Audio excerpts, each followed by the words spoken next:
ఫలితాలు రావాలని నిన్న అమిత్ షా స్థానిక నేతలకు గట్టిగా వార్నింగ్ ఇచ్చినట్టు అన్ని పత్రికలు హైలైట్ చేశాయి.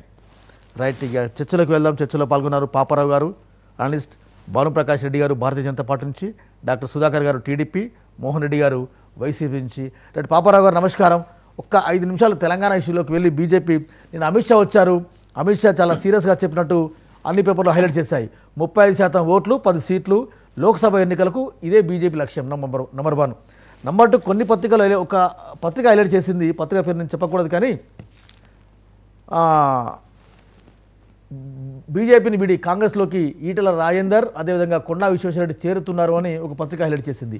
ఈ 2 వార్తలను ఎట్లా చూస్తారు పాపారావు గారు? మీట్లో ఉన్నారు. మీరు పత్రిక పేరు చెప్పనన్నారు కదా, చెప్పుంటే రాసిన పత్రిక బట్టి కూడా ఉంటుంది కదా వార్త. ఎస్, నమస్తేలో హైలైట్ చేసినట్టున్నారండి. నమస్తేలో హైలైట్ చేసినట్టున్నారు. ఈటెల కొండా కాంగ్రెస్లోకి, సీఎం సన్నిహితుడు వ్యాఖ్యలతో తెరపైకి 2 పార్టీ మార్పు. కాంగ్రెస్ నుంచి కరీంనగర్ కాంగ్రెస్ నుంచి ఎంపీగా ఈటెల రాజేందర్, బీజేపీతో విభేదాలే కారణం అవ్వచ్చు. ఎందుకంటే నిన్న కూడా కొంచెం అమిత్ షా సంబంధించిన మీటింగ్, మరి అది పాతదైతే తెలియదు కానీ ఫైల్ రికార్డు ఆయన కొంత ముభావంగా ఉన్న వాతావరణం అయితే కనపడుతుంది. ఈటెల రాజేందర్ గారు కొంత ముభావంగా ఉన్నారు. పైగా ఈ హెచ్చరిక తర్వాత ఇది మన అమిత్ షా గారి హెచ్చరిక, అందరూ కలిసికట్టుగా పనిచేయాలనేది ఒక హెచ్చరికగా అది చెప్పడానికి బాగుంటుంది కానీ చిన్నపిల్లలు స్కూల్లో కూర్చోబెట్టినట్టు బలవంతాన్ని కూర్చోబెట్టి పనిచేయించడం అనేది పార్టీల్లో సాధ్యం కాదని అనుకుంటున్నాను. పైగా అసంతృప్తులుగా ఉన్న వాళ్ళని అలా కూర్చోబెట్టకుండా సాధ్యం కాదు కాబట్టి అయితే అవ్వచ్చు, ఆయన పార్టీ మారే ఆలోచన ఉంటే ఉండొచ్చు. పైగా ఏంటంటే బీజేపీ తరఫున గెలవటం డిఫికల్ట్ అనుకున్నప్పుడు మొన్న ఎటుకూడి జరిగిన ఫలితం నెగిటివ్గా వచ్చింది కాబట్టి ఆయనకి ఈసారైనా అది లేకపోతే రాజకీయంగా కెరీర్ సమాధి అయిపోయింది.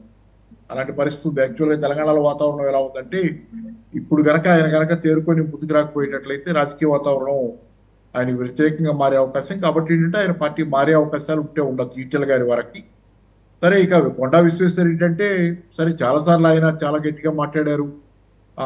మొన్న అసెంబ్లీ ఎన్నికల సందర్భంలో అయితే ఆయన ఫిరాయింపుదారుల గురించి వాళ్ళు వెళ్ళిపోతేనే మంచిదన్నట్లు కూడా మాట్లాడినవి ఉన్నాయి. కానీ మరి అలా మాట్లాడిన వాళ్ళంతా పార్టీని వదిలిపెట్టుకుని ఉంటారంటే చెప్పలేము. కాబట్టి ఎన్నో మాట్లాడి చివరి నిమిషంలో ఆ కనురెప్ప పాటలో పార్టీ మారిన వాళ్ళు ఉన్నారు. అంతకు ముందంతా వేరే మాట్లాడి. కాబట్టి దీనికి భిన్నంగా ఉంటే మంచిదే, పార్టీ మారకుండా ఆయనైనా ఎవరైనా మారికుంటే మంచిదే. కానీ వాతావరణం అయితే మరి అది కాకపోవచ్చు, చెప్పలేము. ఎందుకంటే మారితే కనుక ఇద్దరు మొన్నటి తెలంగాణ అసెంబ్లీ ఫలితాల్లో బీజేపీకి ఆశించిన సీట్లు, ఆశించిన ఓట్లు రాలేదు. ఈసారైనా కూడా 35% ఓట్లతో 10 సీట్లు గెలవాలని నిన్న అమిత్ షా దిశానిర్దేశం చేశారు. ఈ వార్తను ఎట్లా చూస్తారు? అది విల్ పవర్తో అయ్యేది కాదు కదా సార్. కేవలం విల్ పవర్తో సీట్లు రమ్మంటే రావు.